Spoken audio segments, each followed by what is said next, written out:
सनातन धर्म के सबसे गहरे और रहस्यमय पन्नों में एक ऐसा सच छिपा है जो इंसान की सोच की सीमा को पार कर जाता है। आज जिस विज्ञान पर हम गर्व करते हैं वो मानता है कि एक बच्चा मां के गर्भ में सिर्फ शरीर बनाता है, धीरे धीरे सुनता है और जन्म लेने के बाद ही दुनिया को समझना शुरू करता है। लेकिन क्या हो अगर एक आत्मा का ज्ञान, उसकी चेतना और उसका ब्रह्मांड से जुड़ाव उसके शरीर के बनने से बहुत पहले ही तय हो जाए? क्या हो अगर एक अजन्मा बच्चा अपनी मां के पेट से ही इस दुनिया के सबसे बड़े ज्ञानियों की गलती निकाल दे? ये कोई कल्पना नहीं बल्कि हमारे इतिहास की एक ऐसी सच्ची और रोंगटे खड़े कर देने वाली घटना है जिसने ज्ञान और अहंकार के बीच की सबसे भयानक लकीरें खींच दी। ये उस काल की बात है जब इस धरती पर ज्ञान से बड़ा कोई ऐश्वर्य नहीं था। मंत्रों की गूंज से प्रकृति अपना स्वरूप बदल लिया करती थी।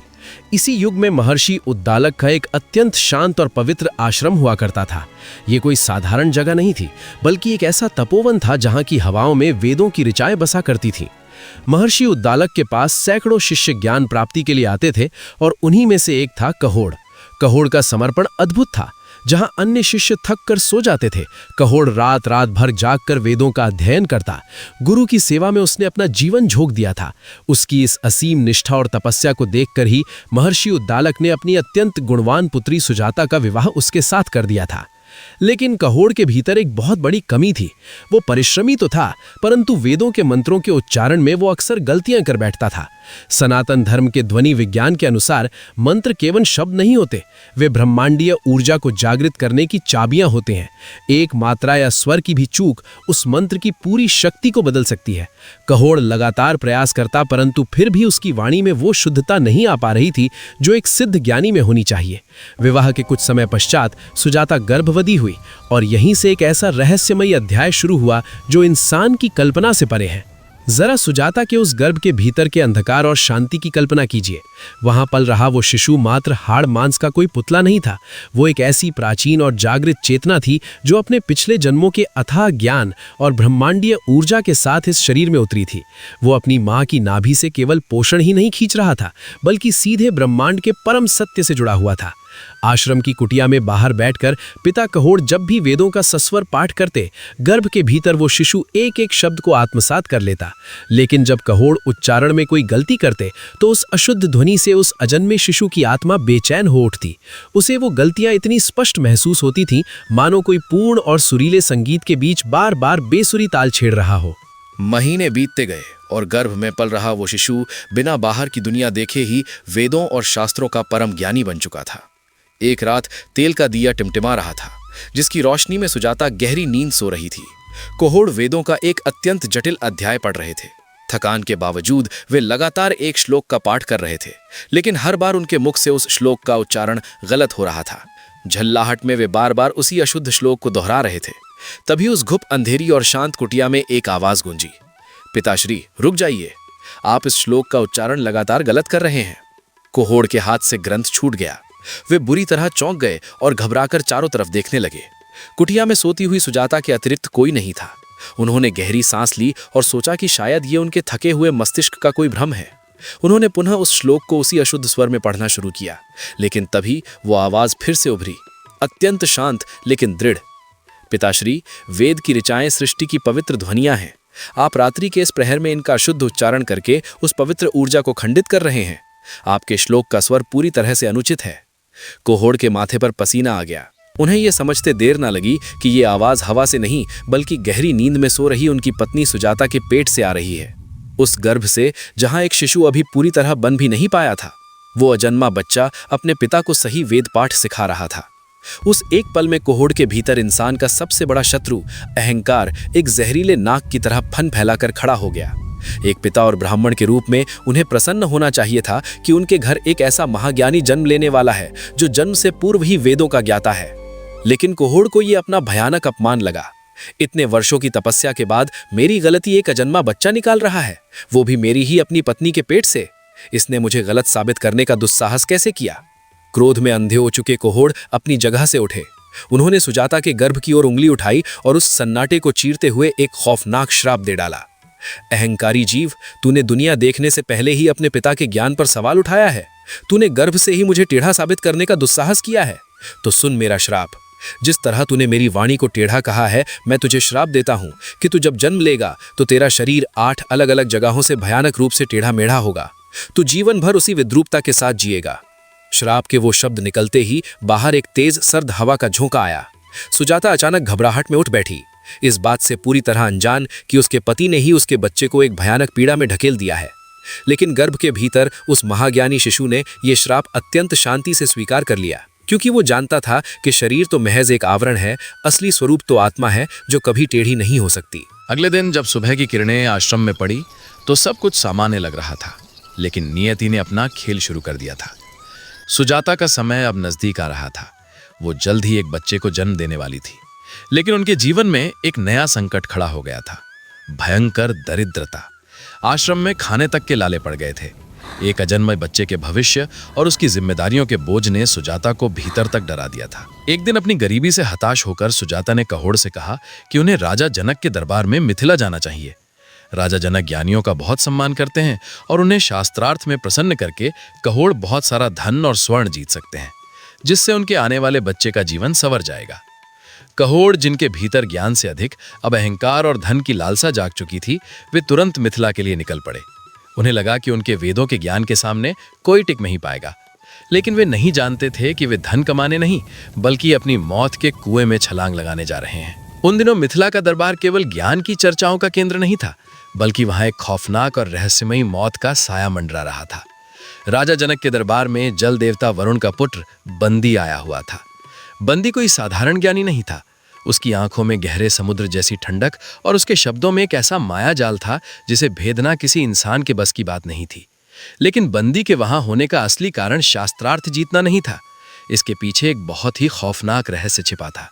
दरअसल पाताल लोक में बंदी के पिता जल देवता वरुण एक बहुत बड़ा महायज्ञ कर रहे थे।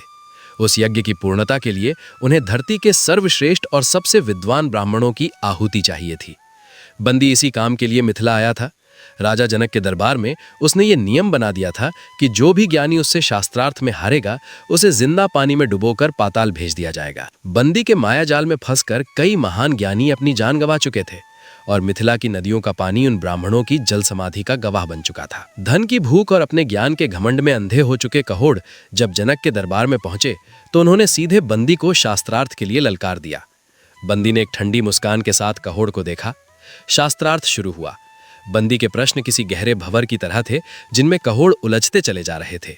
उनके वेदों के उच्चारण की वही पुरानी कमी और उनका घमंड आज उनके सामने मौत बनकर खड़ा हो गया था। थोड़े ही समय में कहोड़ बुरी तरह हार गए। दरबार में सन्नाटा छा गया, क्योंकि हर कोई जानता था कि इस अंजाम क्या है। बंदी ने अपना खौफनाक फरमान सुनाया। देखते ही देखते राजा के सैनिकों ने कहोड़ को जकड़ लिया। सैनिकों ने उन्हें घसीटते हुए गहरी और खामोश नदी के किनारे लाए। कहोड़ की आंखों में उस समय अपनी पत्नी सुजाता और उस अजन्मे बच्चे का चेहरा तैर गया जिसे उन्होंने श्राप दिया था। अगले ही पल सैनिकों ने उन्हें उस गहरे ठंडे पानी में धकेल दिया। कहोड़ डूबने से बचने की कोशिश की, लेकिन जल देवता की उस रहस्यमयी नदी ने उन्हें हमेशा के लिए निगल लिया और सीधे पाताल लोक पहुंचा दिया। उधर मीलों दूर आश्रम में सुजाता अपनी कुटिया के दरवाजे पर बैठकर कहोड़ का इंतजार कर रही थी। दिन हफ्तों में और हफ्ते महीनों में बदल गए, लेकिन कहोड़ नहीं लौटे। एक पत्नी का इंतजार अब एक खौफनाक डर में बदल चुका था। सुजाता को यह पता ही नहीं था कि उसका बच्चा अब अनाथ हो चुका है और उसके पति की जल समाधि हो चुकी है। इसी भयानक पीड़ा और इंतजार के बीच सुजाता ने एक बच्चे को जन्म दिया, लेकिन जैसे ही दाई और सुजाता ने उस बच्चे को देखा, उनकी चीख निकल गई। उस नवजात शिशु का शरीर देखकर किसी की भी रूह कांप जाती। पिता का वो खौफनाक श्राप सच हो चुका था। उस छोटे से जीव की गर्दन मुड़ी हुई थी, दोनों हाथ टेढ़े थे, छाती अंदर की तरफ धसी हुई थी और दोनों पैर बुरी तरह मुड़े हुए थे। शरीर कुल 8 अलग अलग जगहों से विकृत था। उसका नाम रखा गया अष्टवक्र, यानी 8 जगहों से टेढ़ा। जैसे जैसे अष्टवक्र बड़ा होने लगा, उसकी शारीरिक विद्रूपता उसके जीवन का सबसे बड़ा नासूर बन गई। आश्रम के अन्य बच्चे उसे देखकर भाग जाते। कोई उसे चिढ़ाता तो कोई उसकी घिसटती हुई चाल की नकल उतारकर उस पर हंसता। अष्टवक्र का मन रोता था, लेकिन उसके भीतर जो ज्ञान की लौ गर्भ से ही जल रही थी, वो किसी भी आम इंसान से करोड़ों गुना अधिक तेज थी। सुजाता अपने बेटे की इस हालत पर खून के आंसू रोती थी। वो जानती थी कि अगर इस अपाहिज बच्चे को यह पता चला कि इसके पिता को पानी में डुबाकर मार डाला गया है, तो ये सदमा उसकी जान ले लेगा। इसलिए सुजाता ने अष्टवक्र से एक बहुत बड़ा झूठ बोला। उसने कहा कि उसके नाना महर्षि उद्दालक ही उसके असली पिता हैं। अष्टवक्र इसी झूठ को सच मानकर बड़ा होने लगा, लेकिन नियति को कुछ और ही मंजूर था। समय का चक्र अपनी धुरी पर घूमता रहा और वो 8 जगह से मुड़ा हुआ अपाहिज बच्चा अब 12 वर्ष का हो चुका था। सुजाता के झूठ के कारण अष्टवक्र अभी भी महर्षि उद्दालक को ही अपना पिता मानता था, लेकिन नियति को सत्य पर पड़ा वो पर्दा अब और बर्दाश्त नहीं था। एक दिन आश्रम में महर्षि उद्दालक बैठे थे। अष्टवक्र अपनी घिसटती हुई चाल से उनके पास गया और प्यार से अपने नाना की गोद में बैठ गया। तभी वहां अष्टवक्र का मामा श्वेतकेतु आ गया, जो कि उसी की उम्र का था। श्वेतकेतु के मन में बचपन से ही एक अहंकार था। उसने जब अष्टवक्र को अपने पिता की गोद में बैठा देखा तो उसका ईर्ष्या से भरा बाल हट जाग उठा। उसने आगे बढ़कर उस अपाहिज अष्टवक्र को जोर से धक्का दे दिया। अष्टवक्र धड़ाम से धूल में जा गिरा।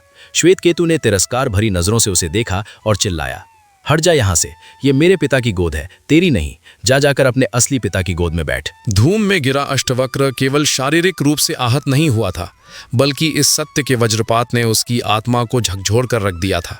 वो उठा नहीं, बस घिसटता हुआ अपनी माँ सुजाता के पास पहुंचा। उसकी आंखों में आंसू थे, लेकिन उन आंसुओं में दर्द से ज्यादा एक भयानक सवाल था। उसने सुजाता के वस्त्र पकड़े और कांपती हुई आवाज में पूछा, माँ, आज श्वेतकेतु ने मुझे नाना की गोद से फेंक दिया। मुझे मेरा सच बताओ माँ, मेरा पिता कौन है, वो कहाँ है? बेटे के इस करुण क्रंदन ने सुजाता के सब्र का बांध तोड़ दिया। वो फूट फूट कर रोने लगी। आंसुओं की उस सैलाब के बीच सुजाता ने 12 साल से दबा वो खौफनाक सच उगल दिया। वो पूरी खौफनाक दास्तान अपने अपाहिज बेटे को सुना दी। लेकिन ये सच सुनकर जो हुआ, उसने सुजाता के रोंगटे खड़े कर दिए। अपनी पिता की खौफनाक मौत की बात सुनकर अष्टवक्र के आंसू अचानक सूख गए। उसके चेहरे पर छाए दुख की जगह एक बेहद रहस्यमयी और डरावनी शांति ने ले ली।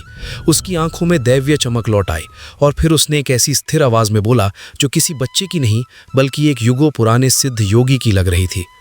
रो मत माँ, मेरे पिता मरे नहीं हैं, वे पाताल में कैद हैं। मैं आज ही मिथिला जाऊंगा, उस घमंडी बंदी को हराऊंगा और अपने पिता को वापस लाऊंगा। ये कोई साधारण बात नहीं थी।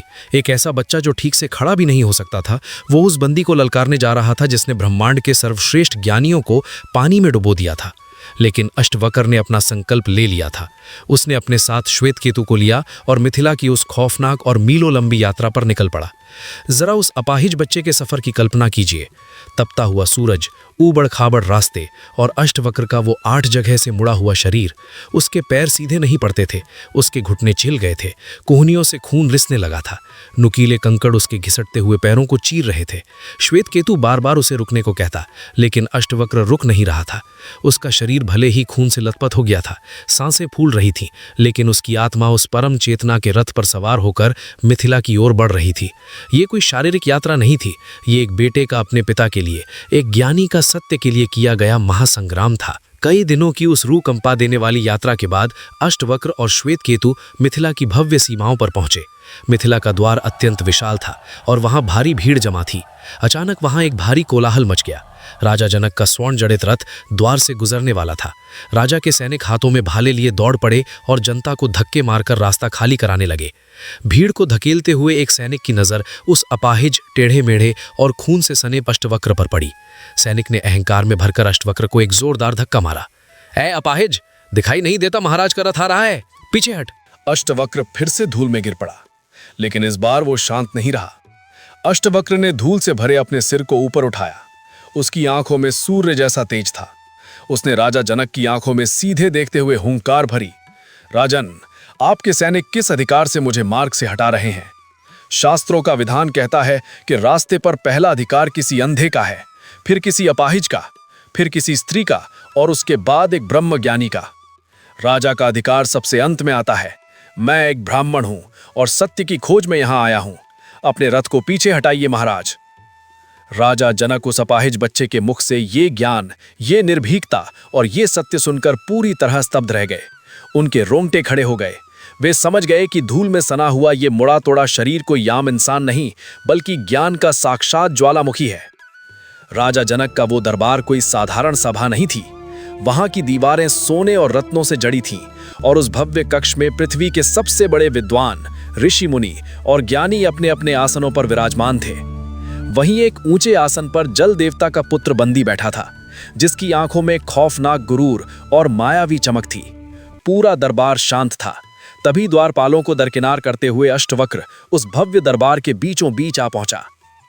इतने बड़े ज्ञानियों की सभा में एक ऐसे विद्रूप और अजीब से दिखने वाले बच्चे को देखकर वहां बैठे पंडितों और ऋषियों से रहा नहीं गया। पहले एक ज्ञानी मुस्कुराया, फिर दूसरा हंसा, और देखते ही देखते वो पूरा भव्य दरबार उस अपाहिज बच्चे की शारीरिक विकृति पर जोर जोर से ठहाके लगाकर हंसने लगा। बंदी भी अपनी जगह पर बैठकर उपहास भरी मुस्कान के साथ उसे देख रहा था। अष्टवक्र ने अपने टेढ़े मेढ़े शरीर को स्थिर किया, चारों तरफ बैठे उन हंसते हुए ज्ञानियों को देखा, और फिर अचानक कुछ ऐसा हुआ जिसने सबकी सांसें रोक दी। अष्टवक्र भी हंसने लगा। उसकी हंसी कोई साधारण हंसी नहीं थी, वो एक ऐसी भयानक, गूंजती हुई और आत्मविश्वास से भरी अट्टहास थी कि दरबार की दीवारों से टकराकर वो हंसी उन ज्ञानियों के ठहाकों पर भारी पड़ने लगी। अष्टवक्र की उस रहस्यमयी और भयानक हंसी को देखकर धीरे धीरे पूरे दरबार का हंसना बंद हो गया और वहां एक अजीब सा खौफनाक सन्नाटा छा गया। राजा जनक, जो इस दृश्य को देखकर पूरी तरह स्तब्ध थे, अपने सिंहासन से उठे और उन्होंने पूछा, हे बालक, इस सभा में बैठे विद्वान तुम्हारे इस मुड़े हुए शरीर को देखकर हंस रहे हैं, जो कि उनका अज्ञान है, लेकिन तुम इतने जोर से क्यों हंस रहे हो? अष्टवक्र की आवाज किसी सिंह की दहाड़ की तरह उस सन्नाटे को चीरती हुई निकली। मैं इसलिए हंस रहा हूं राजन, क्योंकि मैं बहुत बड़ी भूल कर बैठा। मुझे लगा था कि मैं किसी ब्रह्म ज्ञानियों की परम पवित्र सभा में आया हूं। लेकिन यहां आकर देखा तो यहां तो केवल चर्मकार बैठे हैं, चमड़े की परख करने वाले मोची बैठे हैं महाराज, जो मेरी भीतर की उस अनंत, शुद्ध और अजर अमर आत्मा को देखने के बजाय मेरे शरीर की इस बाहरी चमड़ी, मांस और हड्डियों के टेढ़ेपन को देखकर हंस रहे हैं। जो इंसान केवल शरीर देखता है वो ज्ञानी कैसे हो सकता है? वो तो सिर्फ एक चर्मकार है। इस एक वाक्य ने पूरे दरबार में मानो वज्रपात कर दिया। दुनिया के सबसे बड़े विद्वानों के सिर शर्म से झुक गए। उनका सदियों का अहंकार एक 12 साल के बच्चे ने एक झटके में मिट्टी में मिला दिया था। अष्टवक्र यही नहीं रुका, उसने अपनी दृष्टि सीधे उस खौफनाक और अजय बंदी की ओर घुमाई और उसे महाशास्त्रार्थ के लिए ललकार दिया। बंदी, जिसने अब तक न जाने कितने विद्वानों को पानी में डुबाया था, इस ललकार से तिलमिला उठा। उसने सोचा कि इस अपाहिज बच्चे को वो एक पल में हरा देगा। दोनों के बीच एक ऐसा रहस्यमयी और ब्रह्मांडीय शास्त्रार्थ शुरू हुआ जो सृष्टि के अंकों के रहस्य पर आधारित था। बंदी ने शुरुआत की और पहले अंक का रहस्य पूछा, एक क्या है? अष्टवक्र ने तुरंत उत्तर दिया, एक ही वो परब्रह्म है जो कण कण में बसा है। बंदी ने अगला वार किया, दो क्या है? अष्टवक्र ने शांत स्वर में कहा, दो अश्विनी कुमार हैं जो देवताओं के वैद्य हैं, और पुरुष और प्रकृति मिलकर ही ये सृष्टि रचते हैं। शास्त्रार्थ की गति और तेज हो गई। बात 3 पर आई। बंदी ने कहा, 3 लोक हैं, 3 गुण हैं, सत्व, रज और तम, और ओम के 3 अक्षर हैं, अ, उ और म। अष्टवक्र ने तुरंत 4 का रहस्य खोला। 4 वेद हैं, जीवन के 4 आश्रम हैं और समय के 4 युग हैं। बंदी ने 5 पर प्रहार किया। 5 महाभूत हैं जिनसे शरीर बनता है, और 5 इंद्रियां हैं। अष्टवक्र ने 6 का रहस्य बताया। 6 ऋतुएं हैं और 6 वेदांग हैं। बंदी ने 7 पर कहा, सप्त ऋषि हैं और संगीत के 7 स्वर हैं। अष्टवक्र ने 8 पर उत्तर दिया, प्रकृति के 8 वसु हैं। ये ब्रह्मांडीय खेल 9 ग्रहों, 10 दिशाओं, 11 रुद्रों और 12 महीनों तक बिना रुके चलता रहा। दरबार में बैठे लोग सांस लेना भूल चुके थे। बंदी का पसीना छूटने लगा था। उसे यकीन नहीं हो रहा था कि यह बच्चा उसके हर मायावी सवाल का इतनी आसानी से जवाब कैसे दे रहा है। और फिर बारी आई अंक 13 यानी 13 की। बंदी ने 13 के रहस्य पर बोलना शुरू किया।